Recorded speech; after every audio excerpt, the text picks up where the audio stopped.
नमस्कार, मैं हूं कंचना झा और आप देख रहे हैं हिमालय टीवी यूट्यूब चैनल। आज बातचीत के क्रम में मैं अकेली नहीं हूं।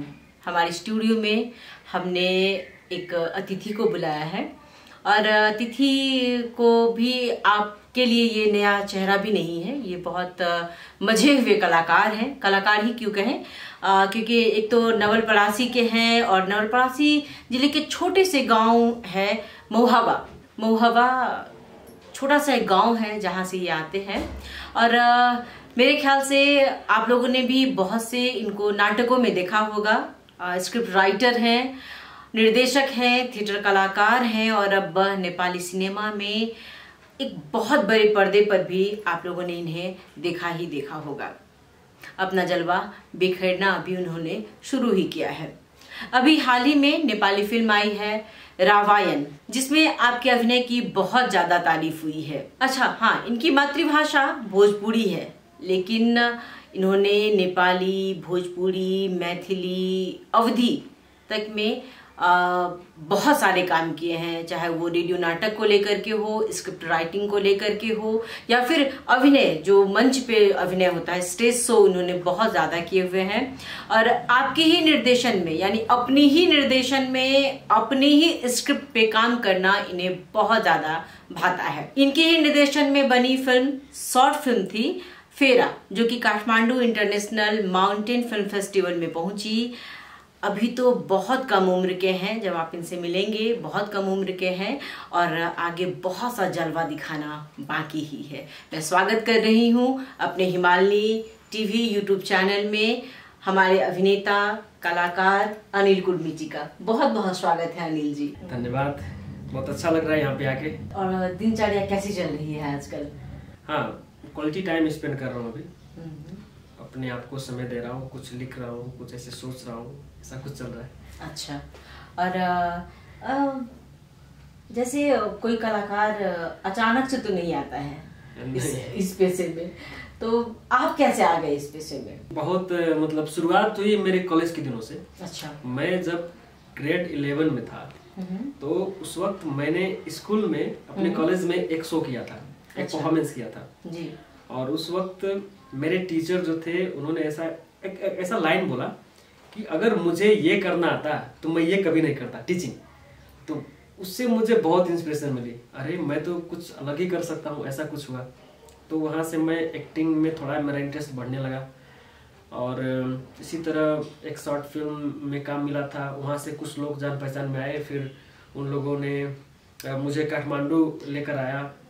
एक फेस्टिवल हो रहा था, फिल्म फेस्टिवल, एकादेशमा इंटरनेशनल शॉर्ट फिल्म फेस्टिवल, 2016 की बात है। अच्छा। तो उस वक्त मैं वॉलंटियर करने के लिए यहाँ पे आया था और यहाँ पे कुछ नए लोग से मिला और वो लोग एक फिल्म कर रहे थे, तो उसमें भी थोड़ा बहुत ऐसे इधर उधर जाके कुछ जान पहचान बना। फिर मैं एक आदमी ने मुझे काठमांडू बुलाया था और उसने बोला था कि मैं तुमको काम दूंगा एक सीरियल में, पर वो उसने खास वैसा कुछ सीरियल किया नहीं हुआ था, मतलब वो था नहीं, जो कहकर वो बुलाया वो कुछ था नहीं। तो मुझे बहुत टेंशन हो गई। फिर मैं एक स्टूडियो में एक व्यक्ति से मिला, आप भी जानते हैं, सरिता शाह। अच्छा। तो वो एक नाटक बना रहे थे, उनका पहला नाटक था, लू नाम के नाटक था। और उनको एक कैरेक्टर मिल नहीं रहा था जो उनको चाहिए था, अवधी भाषी, उधर का कल्चर जिसको पता हो। तो उस वक्त मैं उसी स्टूडियो में मिला और उन्होंने मुझे प्रस्ताव किया कि अगर आपको मौका मिला तो आप करना चाहेंगे? तो मैंने कहा बिल्कुल, क्यों नहीं, एक्टर हूँ, मुझे तो करना ही है।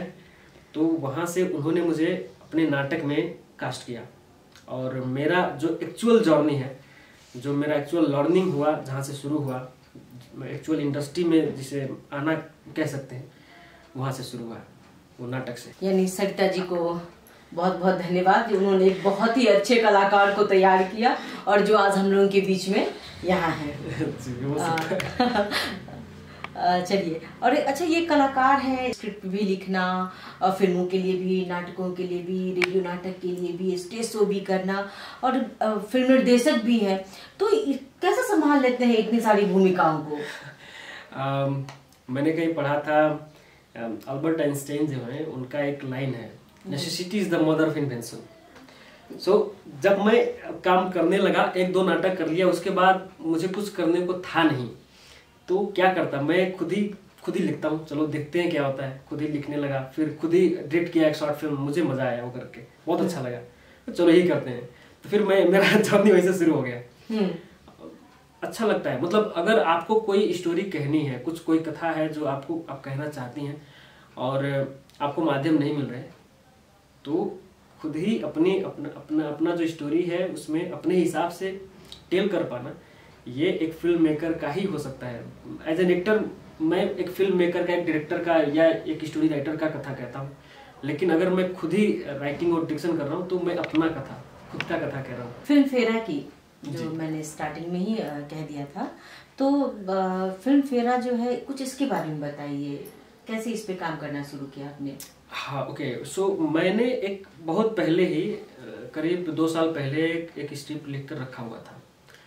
वो मुझे बनाना था फिल्म एक किसान की स्टोरी पर, क्योंकि मैं जहाँ से आता हूँ वहाँ पे लोग खेती किसानी करते हैं, और मैंने देखी है धांधली बहुत ज्यादा, मतलब करप्शन जिसे कहते हैं, ये करप्शन के थीम पर ये फेरा, पर इसके बैकग्राउंड में करप्शन के हिसाब से था, पर थोड़ा पॉलिटिकल ज्यादा था। क्योंकि जो पंपिंग सेट होता है, मैंने देखा है, जैसे आया पंपिंग सेट का लॉट आया, डिस्ट्रीब्यूट हो रहा है, गवर्नमेंट ला रहा है कुछ अनुदान देकर, लेकिन एक्चुअल जो किसान है उनको मिल नहीं रहा है। मेरे सामने हुआ ये, जिसका पॉलिटिकल पावर है वो अपना नाम जाकर दर्ज करवा लिया और उसको मिल रहा है, और जो एक्चुअल किसान है जिनको चाहिए, हाँ कुछ किसानों को मिला है, पर जो लोग पॉलिटिकली एक्टिव नहीं है, जिन लोगों का पहुंच नहीं है, जो लोग पावरफुल नहीं, उनको मिल नहीं रहा है। तो ये कंसेप्ट मेरे दिमाग में बहुत दिनों से था। तो मैंने एक वर्कशॉप में पार्टिसिपेट किया, 1 हफ्ते का, ओनियन फिल्म्स करके, तो उसने वर्कशॉप अनाउंस किया था, film movie making workshop corruption के थीम पर। तो मेरे साथ करीब और थे, लगभग 16 लोग थे हम लोग, और सब लोगों ने पार्टिसिपेट किया, सबने अपना स्टोरी पिच किया, और मैंने ये फेरा का स्टोरी पिच किया था। कब की बात है? ये हो गया करीब 1-1.5 साल हो गया। अच्छा। तो पार्टिसिपेट में से 4 लोगों का स्टोरी सिलेक्ट हुआ था, जिसमें मेरा ये फेरा भी था। अच्छा, वहाँ से इसका शुरू हुआ सिलसिला। अच्छा, आपको ये उम्मीद थी कि ये Kathmandu international mountain film festival में पहुंच जाएगी? अब हाँ, थोड़ा तो था, मतलब जब बना था तो अच्छा ही बना था, जितने और भी फिल्में बने थे उनमें से भी अच्छा ही लग रहा था कि ऐसा ये अच्छा फिल्म बना हुआ है, और लोग भी इसका वो जो अप्रिशिएट कर रहे थे लोग भी, तो मुझे लगा कि अच्छा कर सकता है फेस्टिवल वगैरह। तो मैंने Kathmandu mountain international film festival एक सेकेंड फेस्टिवल था, पहला था एक यूरोपियन यूनियन फिल्म फेस्टिवल। अच्छा। उसमें सिलेक्ट हुआ था, मैंने बनाकर तुरंत उसमें भेज दिया, वो सिलेक्ट हो गया, और फिर इसमें भी हुआ, फिर बाहर भी गया, 2-3 फेस्टिवल में सिलेक्ट हुआ है। उम्मीद था। ऐसा तो लोग कहते हैं कि फिल्म बनाना बहुत कठिन काम है, फिर आर्थिक भी इसका मतलब होना चाहिए, फिर ये पैसे कहाँ से आप लोग व्यवस्था वगैरह करते हैं? हाँ, ये एकदम जेन्युइन सवाल है, क्योंकि फिल्म बनाना वाकई में बहुत ही कठिन काम है। इतने सारे चीज एक साथ मिलना पड़ता है, तब जाके एक शॉट कंप्लीट होता है, और पता नहीं कई सैकड़ों शॉट लिए जाते हैं, तब जाके एक फिल्म बनती है। तो कठिन काम तो है, पर अगर आप शिद्दत से बनाना चाहते हैं, जो जिस स्क्रिप्ट पे मैं बना रहा हूँ, सो ये हमारा फर्स्ट शॉर्ट फिल्म है, और हम इससे अर्निंग नहीं करने वाले हैं, ये पहले हमारे लिए तय है। तो हम लोगों से इसी तरह से बात करेंगे, जो हम पे विश्वास करते हैं, जो हमसे प्यार करते हैं, जो हमारे साथ काम करना चाहते हैं, और जो हमको पसंद करते हैं, उन लोगों के साथ हम ऐसा कोलैबोरेट करेंगे कि देखिए हम ऐसा एक स्टोरी है, हम बनाना चाहते हैं, आपका सहयोग चाहिए, मुझे सपोर्ट चाहिए। तो ये हो जाता है, मैन पावर में थोड़ा सा कटिंग हो जाता है, पर फिर भी बजट चाहिए होती है, तो कभी काल खुद से अपना सेविंग जो है, अर्निंग जो है लगा सकते हैं, या कभी काल कहीं से फंड आ जाता है। अच्छा। कोई अपना जैसे हमारे वर्कशॉप में थोड़ा सा फंड मिला था, कुछ अपने ओर से लगाकर, ऐसे लोकल टीम थे, उन लोगों से कोलैबोरेट करके ऐसे बनाया हुआ था वो। तो हर एक फिल्म का अपना एक जर्नी होता है, फिक्स नहीं है कि ये फिल्म ऐसे ही बनता है, ऐसा कुछ नहीं है। अच्छा। हर एक फिल्म अलग तरीके से बन सकता है। जिस परिवेश से आप आते हैं, वहाँ के लोगों को जो देखने का जो नजरिया है आपके क्षेत्र को खास करके, ये कलाकारिता पेशा जो है वो शायद मेरे ख्याल से अभी भी लोग उतने लोगों को लगता है कि क्या इससे अच्छा तो कि डॉक्टर इंजीनियर बन जाता तो ज्यादा बेहतर था, ये क्या इस पेशे में आ गया, और लोग अच्छी नजर से देखते भी नहीं थे। आजकल तो फिर भी थोड़ा सा चेंज तो आया। फिर आपके गाँव के लोग जो है वो मतलब किस नजरिए से आपको देखते हैं? अच्छा, शुरू से करते क्या है, मतलब मैं पढ़ाई में अच्छा था तो मुझे देखने का नजरिया लोगों का बहुत अच्छा था कि अच्छा बच्चा है ऐसा करके। तो जब मैं एक्टिंग करने लगा, एक्टिंग में गया, तो शुरुआत में ही नहीं उन लोग कहने लगे कि क्या करने लगा, ऐसा नहीं, अच्छा है, अच्छा ही कर रहा होगा। पर जब कुछ साल गुजर गए तब लोग मुझे अलग से देखने लगे कि अच्छा खराब कर लिया, पढ़ाई लिखाई छोड़ दिया, बिगड़ गया, बदमाश हो गया, पता नहीं टाइम पास कर रहा है, लाइफ बर्बाद कर रहा है, ऐसा कुछ था। लेकिन अभी ये रामायण आने की, इससे पहले भी 1-2 शॉर्ट फिल्में मैंने बनाई तो लोगों को अच्छा लगा, मेरा जो कंसेप्ट था, स्टोरी था। मुझे ऐसे सिनेमा में देखकर, ऐसे यूट्यूब पर हो या फेसबुक में हो या और किसी प्लेटफॉर्म में हो, मुझे देखकर लोग अप्रिशिएट करते थे। तो मैं जब गांव में जाता हूँ कभी कभार तो मुझे लोग देखकर मतलब ऐसे ही स्माइल करने लगते हैं, कैसे हो, क्या है, क्या चल रहा है, ऐसे अभी थोड़ा बहुत, उतना तो नहीं है। लेकिन अभी ये जो रामायण अभी रिलीज हुआ इसके बाद थोड़ा सा चेंजेस और भी हो गया। अच्छा। लोग अप्रिशिएट करने लगे हैं। मेरे जगह पे अभी सिनेमा हॉल नहीं है, लोग बुटवल जो शहर है, बुटवल मेहरामा जाकर फिल्म देखकर, या बर्दघाट एक जगह है वहाँ पे जाकर फिल्म देखकर वो लोग कह रहे हैं कि अच्छा काम किया है, अच्छा लगा देखकर बड़े पर्दे पर, ऐसा। तो अभी थोड़ा सा वक्त लगता है, वक्त लगेगा, अभी भी हुआ नहीं है पूरी, पर कुछ वक्त लगेगा, हो सकता है लोगों को। नहीं, हम लोगों ने भी बहुत सुना है कि आपके अभिनय की बहुत ज्यादा तारीफ हो रही है। तो ये तो मैं फेसबुक से कह सकती हूँ कि बहुत से लोगों ने जब उस फिल्म के लिए कास्टिंग का या उसका जब प्रीमियर शो हो रहा था उस वक्त भी लोग मतलब आपको देखने के लिए बहुत ज्यादा एक्साइटेड थे। अच्छा, ये पढ़ाई लिखाई के बारे में भी आप कुछ बातें कर लें क्या? आप मतलब ये क्या अपनी इसी क्षेत्र के लिए पढ़ाई की, मीडिया में ही आना चाहते थे, फिल्म मेकर ही बनना चाहते थे, ये पढ़ाई थी या कुछ और पढ़ाई कर रहे थे? ये सबसे मुझे जो डर लगता है यही सब्जेक्ट है, पढ़ाई लिखाई। अजीब रहा है मेरा पढ़ाई का दौर, शुरुआत से ही थोड़ा इधर उधर करके बहुत मुश्किल से शुरुआत हुई है पढ़ाई भी, और पढ़ने लगा तो बहुत अच्छा करने लगा पढ़ाई में। तो मैं क्लास 10 तक टॉपर रहा हूँ अपनी क्लास में, क्लास टॉपर। और जैसे 11 में गया तो 11 में फर्स्ट डिवीजन में पास हुआ, साइंस लेकर पढ़ रहा था, 12 में फेल हो गया। कहाँ से पढ़ाई किया? ये SLC जो हमारा था वो महाकवि देवकोटा सुनोल है एक जगह, नवपरासी में, वहाँ से महाकवि देवकोटा कॉलेज, और +2 भी वहीं से किया।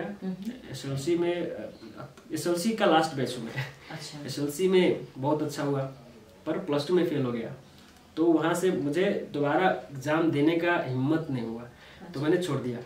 और अभी फ़िलहाल 12th का एग्ज़ाम देकर बैठा हूँ। अभी मैंने दिया था, फिर रामायण का शूटिंग हो गया तो 2 सब्जेक्ट छूट गए थे, अच्छा। तो अभी 2-3 दिन पहले मेरा एग्ज़ाम था। अच्छा, और दिमाग में था कि मुझे वो कलाकार ही बनना है, या जब वो जैसे मतलब 8-9 के आने के बाद तो लोग अपने जो मतलब सोचने लगते हैं कैरियर के बारे में कि मुझे डॉक्टर बनना है, इंजीनियर बनना है, पायलट बनना है, क्या क्या जो भी बनना है, तो कुछ ऐसी सोच थी? अब सोच तो नहीं था पर अंदर से एक था वो मुझे, क्योंकि कई बार मैंने क्लास में परफॉर्म किया, स्कूल में क्लास 7 में था तब भी एक परफॉर्मेंस किया था, लोगों को अच्छा लगा था, तो अंदर था कहीं ना कहीं कि इस तरह का मुझे कुछ करना चाहिए, ऐसा कुछ था। पर क्योंकि इन्फ्लुएंस है ना, पढ़ाई में अच्छा है तो डॉक्टर बनेगा, इंजीनियर बनेगा, ऐसा कुछ, तो वो इन्फ्लुएंस में जा रहा था, ठीक है। और मेरे टीचर मुझे बता रहे थे कि तुम अच्छा रिसर्चर बन सकते हो बायोलॉजी में, तो मेरा ये भी प्लान था कि अगर मैं डॉक्टरी की पढ़ाई वगैरह अगर महंगी पड़ेगी तो मैं बायोलॉजी में रिसर्च करूँगा, प्लांट में, मुझे बॉटनी में इंटरेस्ट था बहुत ज़्यादा। अच्छा, चलिए, यदि अनिल अभिनेता नहीं होते, निर्देशक नहीं होते तो रिसर्चर होते, साइंटिस्ट। ये भी तो एक मतलब खोजबीन का ही विषय हुआ ना। हाँ। कलाकारिता तो वही है कि जैसे जैसे आप काम करते जाते हैं वैसे वैसे कितने सारे चीज हम लोग तलाशते हैं ना, जो चीज हम लोग को जानकारी नहीं रहती है, काम करते करते करते वो जानकारी होती है। तो एक तरह से वही काम हुआ। कभी कभी लोग क्या करते हैं ना कि नेम और फेम देख करके भी इस क्षेत्र में आते हैं, तो कहीं अनिल का भी तो यही नजरिया नहीं था कि अच्छा मैं इसमें काम कर लूंगा तो क्या नाम है मेरा नेम और फेम हो जाएगा, ऐसा कुछ? शायद शुरू में रहा होगा, पर जैसे मैं थिएटर में आया तो पर्सपेक्टिव ही चेंज हो गया सारा। ये जो एक्टिंग है, जो क्राफ्ट है, जो स्टोरी टेलिंग है, जो परफॉर्मेंसेस होते हैं, ये कुछ और है। ये फेम और वो के लिए नहीं, वो जो फेम होता है, जो पॉपुलैरिटी होती है, जो पैसे होते हैं, वो सब बाई प्रोडक्ट हैं। मेन टारगेट जो है आपको एक स्टोरी टेल करनी है, जो स्टोरी सोसाइटी को चाहिए, जो सोसाइटी की ज़रूरत है। ये स्टोरी से बहुत कुछ चेंज हो सकता है, या किसी का लाइफ चेंज हो सकता है, या सोसाइटी बेटर हो सकती है। तो इस हिसाब से हम अभी करते हैं। तो नेम और फेम तो बात की बात है, अभी भी है, कुछ लोग इसी वजह से आते हैं, पर हमारा ये नहीं था। शुरू में रहा होगा इन्फ्लुएंस। हाँ। लोग जब टीवी देखते थे, ऐसे गांव, पूरे गांव बैठकर एक टीवी गांव में लगाकर रात को देखते थे, और जब हीरो विलेन को मारता तो सब लोग वाह वाह करते थे, तो अच्छा लगता था। मैं भी ऐसा कर सकता हूँ कि नहीं कर सकता हूँ, होता था वो दिमाग में। पर जैसे उम्र बढ़ती गई तो समझ में आया कि ये फिल्म है, एक्टिंग है, तो नेम और फेम रहा होगा। पर जब एंटर किए तो पता चला कि ये कुछ और है, बाहर जो दिखता है वो है नहीं। कितना मुश्किल रहा अपने आप को इस क्षेत्र में स्थापित करना? स्थापित तो करना अभी भी मुश्किल ही है, अभी हुए कहाँ है। अभी तो एक पहला छोटा सा रोल है रामायण में, अच्छा दिख रहा है, ये अलग बात है, पर है छोटा। और स्थापित करना तो चैलेंजिंग है, बहुत ही मुश्किल है, क्योंकि बहुत सारी चीजें हैं जो आपके पक्ष में नहीं है। अगर आप ऑलरेडी इंडस्ट्री में हैं तो आपसे जुड़े लोगों के लिए थोड़ा सा आसान हो सकता है, पर आप जैसे आते हैं यहाँ पर तो आपके पक्ष में कुछ भी नहीं है, सब कुछ अपने पक्ष में करना पड़ता है, और उसमें वक्त लगता है। तो चैलेंजिंग तो है, अभी भी देख रहे हैं, इस्टेब्लिश करना, स्थापित होना बाकी है अभी। नहीं, वो तो जेन्युइन बात है ना, क्योंकि अभी तो आपको, मुझे लगता है, बहुत ज्यादा समय भी नहीं हुआ है आपका यहाँ अपने आप को आपने इस क्षेत्र में। फिर भी बहुत से ऐसे लोग हैं जो आपको जानते हैं। हाँ, काम तो करना बाकी है, वो तो काम का तो कोई अंत नहीं है, और स्थापित होने का भी कोई अंत नहीं है, कहाँ तक स्थापित होंगे। और कभी ऐसा लगा कि आप इसी क्षेत्र के लिए बने हैं, किसी और क्षेत्र में जाते तो शायद ये प्रसिद्धि नहीं मिलती? हाँ, ऐसा, हाँ वो तो है, मतलब क्योंकि जितना वक्त लगा दी इसमें, अगर किसी और फील्ड में मैं जाऊं तो मुझे जीरो से शुरू करना पड़ेगा। तो अभी इस फील्ड में मैं जहाँ पे हूँ वहाँ आने में और 10 साल लग जाएंगे। तो वो तो ऑप्शन है नहीं कि अब छोड़ छाड़ के कुछ और शुरू करें। लेकिन हाँ, कभी कभार जैसे अपने ही, एक बार मैंने अपना शॉर्ट फिल्म बनाकर अपने मम्मी को दिखाया। अच्छा। और वैसे देख के हंस रही है, तो मैंने पूछा समझ में आया कुछ? हाँ समझ में आ गया। हाँ। तो जब मुझे स्क्रीन पर देख के हंस रही थी तो मुझे बहुत अच्छा लगा, चलो कुछ तो अच्छा हो रहा है, ऐसा लगा उस वक्त। ऐसे बहुत सारे मोमेंट हैं मेरे, जितना भी जर्नी रहा है।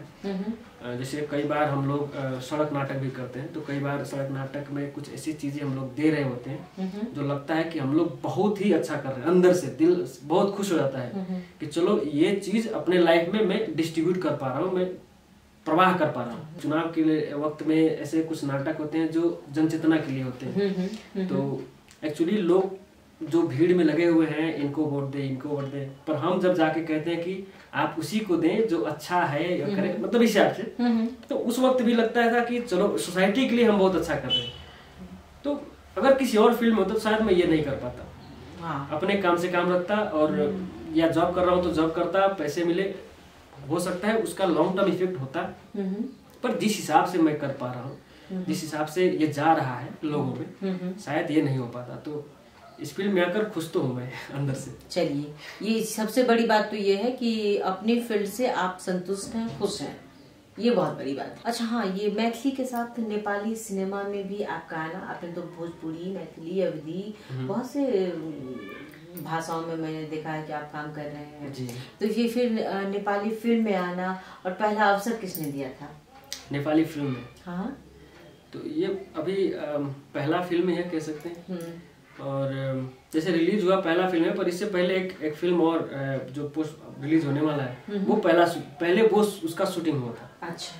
तो वो है मिसिंग, केटी हराए को सूचना करके एक फिल्म है। हाँ हाँ हाँ, हाँ। तो उसमें एक छोटा सा रोल है। पहले शूटिंग वो डायरेक्टर को अप्रोच किया हुआ था कि ऐसा है, मैं एक्टर हूँ और ये आप फिल्म बना रहे हैं, तो मुझे अगर मेरा कोई किसी में मैं फिट हो रहा हूँ तो प्लीज़ देखिए, मैं काम करना चाहता हूँ, मैं बहुत पैशनेट हूँ। एनर्जी लेकर मैं गया था। तो उन्होंने बोला एक बहुत अच्छा कैरेक्टर है, मुझे पसंद है, व्यक्तिगत रूप से करोगे?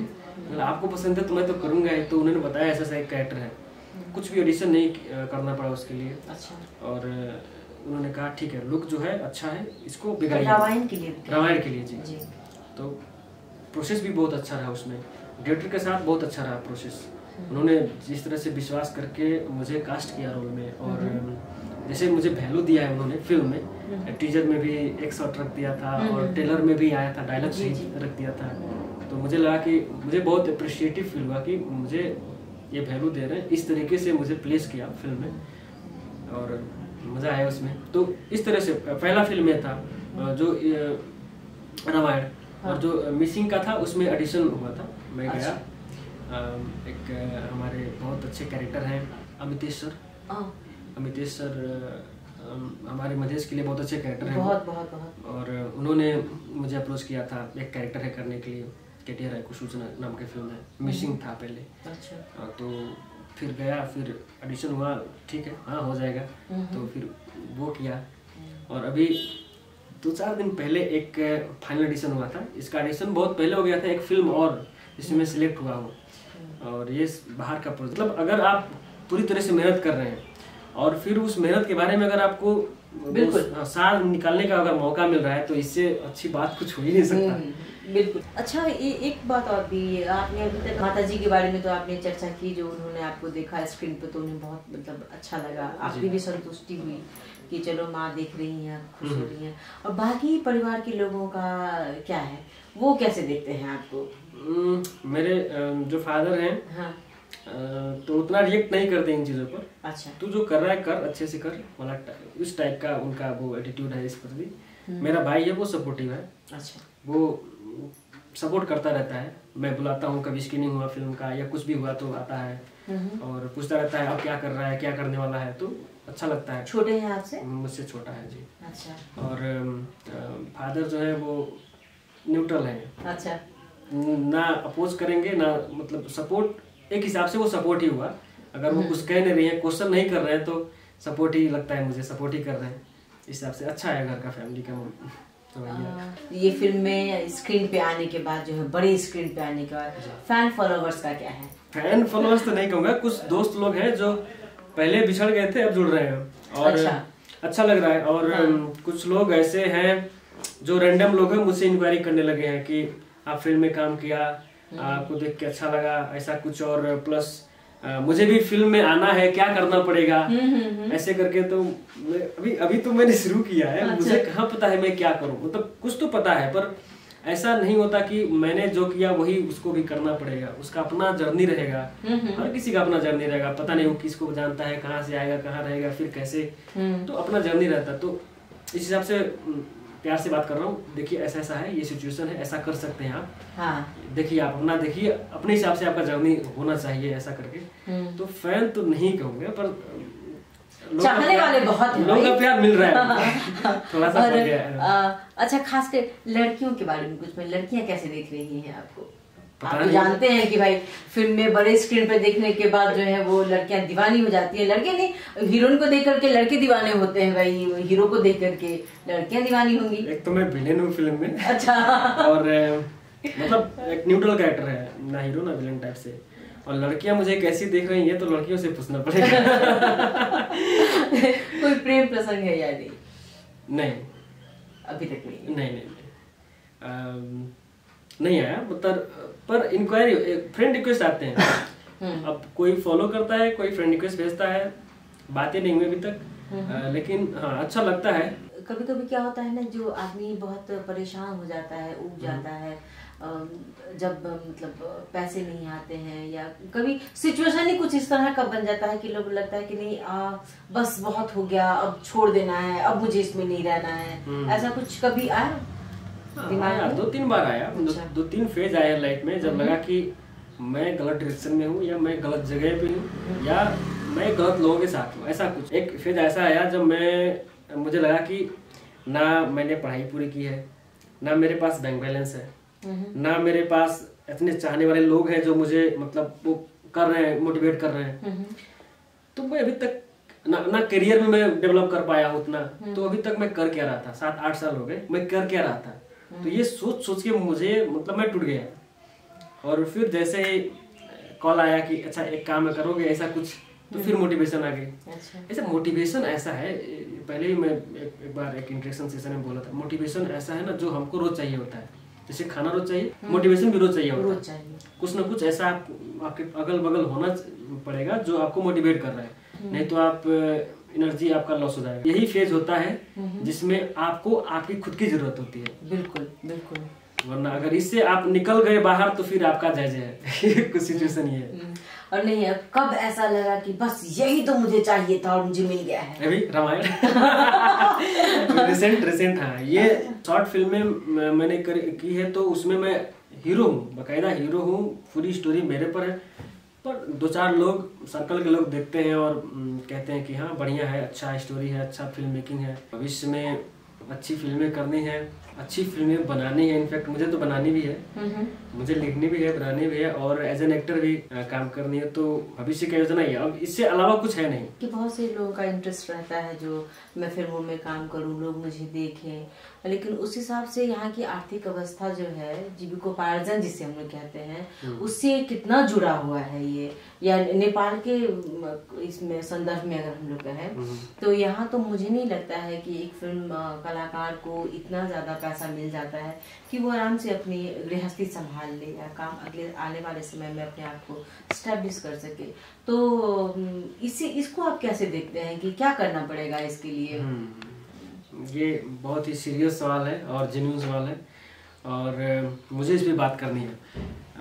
हमारा जो शुरुआत का दौर होता है, स्ट्रगलिंग फेज, जैसे हम इंटर करते हैं इंडस्ट्री में, तो ये हमारा पैशन होता है। ये नहीं होता कि हम इससे कमाएंगे, अपना घर गृहस्थी चलाएंगे, नहीं, अपना कला दिखाना है, हो सकता है 2-4 लोगों के बीच में पॉपुलर होना है, इस हिसाब से हम आते हैं। और कमाने के हिसाब से आ ही नहीं सकते, क्योंकि है ही नहीं, वो चीज ही नहीं है, अभी इंडस्ट्री स्टैब्लिश नहीं है। अभी इंडस्ट्री बनने में हो सकता है और वक्त लगेगा। अभी अच्छी अच्छी फिल्में बनना शुरू हुआ है, देख ही रही है सांबाला जैसी फिल्म, तो वक्त लगेगा इसमें। तो जो नए लोग आ रहे हैं उनको मैं ये कह सकता हूँ कि अगर आप आ रहे हैं इंडस्ट्री में, काम करना चाहते हैं एक्टिंग फील्ड में, बाकी फील्ड में वो दूसरा चैप्टर है। आप डायरेक्टर एज ए डायरेक्टर आ रहे हैं, राइटर आ रहे हैं, वो दूसरा चैप्टर है। एज एन एक्टर अगर आ रहे हैं तो एक तो आप पढ़ाई पूरी करके आइए। अच्छा। बहुत क्योंकि एक एक्टर को दुनिया की हर चीजें पता होनी चाहिए, हर सब्जेक्ट का चीज पता होना चाहिए, तभी वो उसको जस्टिस कर सकता है। तो अगर आप पढ़ के नहीं भी आ रहे हैं तो आकर यहाँ पढ़ना ही पड़ेगा।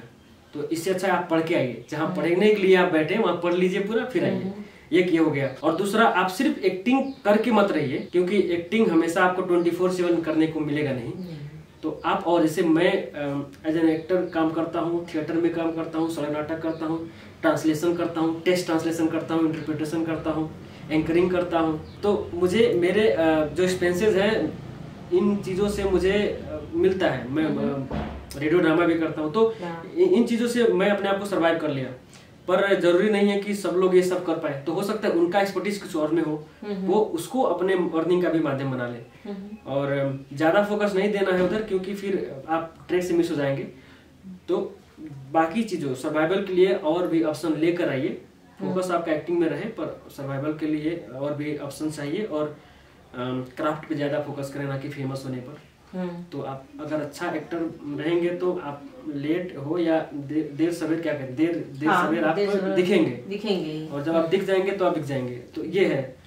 तो सिचुएशन ये हमारा इंडस्ट्री नहीं है, लोग अपने अपने तरीके से काम कर रहे हैं। तो कोई आपको काम कराकर पैसा नहीं देगा, ये भी हो सकता है। और किसी के पास पैसा है ही नहीं, फिर फिल्म बनाना चाहता है, फिर आपको काम कर देना पड़ेगा। अथवा आप काम करना चाहते होंगे उसके साथ, आप करेंगे पर पैसा नहीं मिलेगा, तो आपको सर्वाइव तो करना पड़ेगा। तो इस हिसाब से अपना सर्वाइवल का जो एक मीडियम है सो वो ढूंढ कर लाइएगा, और अपने आप को मजबूत बना कर रहिएगा। क्योंकि यहाँ पर तोड़ने के लिए बहुत सारा चीज है, आपको तोड़ने के लिए इतनी सारी चीजें हैं। तो आप मजबूत रहेंगे तभी आप अपने आप को संभाल पाएंगे। एक पता नहीं बोलना चाहिए या नहीं, पर एक है एक्टिंग सीखने के लिए बहुत लोग आते हैं। मेरा एक्सपीरियंस ये रहा है कि एक्टिंग सीखने की चीज़ नहीं है, एक्टिंग है प्रैक्टिस करने की चीज़। तो अगर आप एक्टिंग सीखने आ रहे हैं, अगर बहुत ज़्यादा पैसा खर्च कर रहे हैं, तो उससे अच्छा आप 1-2 प्रोजेक्ट कर लीजिए, आपको एक्टिंग सीखने को मिल जाएगा। मतलब इस तरीके से। तो एक्टिंग को लेकर बहुत बड़ा मिसकंसेप्शन है कि एक्टिंग सीखिएगा तो आप बहुत बड़े अच्छे एक्टर बन जाएंगे। नहीं, एक्टिंग क्लासेस में आपको टेक्निक दिया जाता है और प्रैक्टिस आपको खुद करना पड़ता है। आपके अंदर की चीज़ें निकाली जाती हैं। देखिए, दुनिया में हर कोई एक्टर है, कलाकार है। दुनिया में हर कोई एक्टर है। आपको कोई अगर बोल रहा है कि मैं तुमको एक्टिंग सिखा के एक्टर बना दूंगा, तो वो गलत है। एक्टिंग आपके अंदर है और आप उसको प्रैक्टिस से निकाल सकते हैं। वो आपको टेक्निक दे सकता है कैसे निकाला जाए आपके अंदर की चीज़ें, आपके इमोशंस, आपके एक्सप्रेशंस, आपके जेस्चर्स, आपके बॉडी लैंग्वेज। तो ये प्रैक्टिस की बात है। तो ये मैं एक मैसेज देना चाहता हूँ जो एक्टिंग सीखना चाहते हैं या एक्टर बनना चाहते हैं, एक्टिंग करना चाहते हैं। मैं अपने आप को एज एन एक्टर स्टैब्लिश करना चाहता हूँ, और पर कुछ ऐसे स्टोरीज हैं जिनको मैं ऑडियंस के सामने प्रेजेंट करना चाहता हूँ, राइटिंग के मार्फत, फिल्म डायरेक्शन के मार्फत।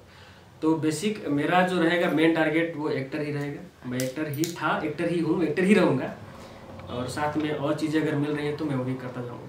मैं बहुत बहुत धन्यवाद देना चाहती हूँ अनिल जी, आपने इतना अच्छा वक्त हम लोगों का ये कैसे कट गया पता भी नहीं चला, और मेरे ख्याल से हम लोगों ने बहुत अच्छी बातचीत की।